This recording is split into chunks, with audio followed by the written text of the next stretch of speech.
16 mstari wa 15 na wa 16. Kama kuna mtu atusomee kabla hatujakata keki. Marko 16 mstari wa 15 mpaka wa 16. Aliyepata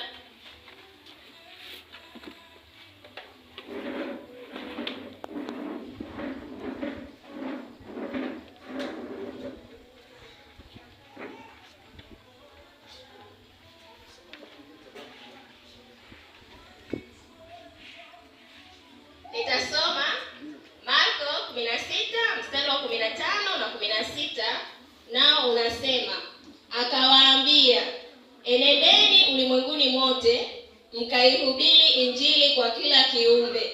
Mkafanyaje? Amen. Aaminie na kubatizwa ataokoka, asiyeamini atahukumiwa.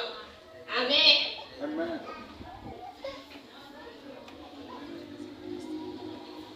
Hakika hii ni kazi ya uinjilisti.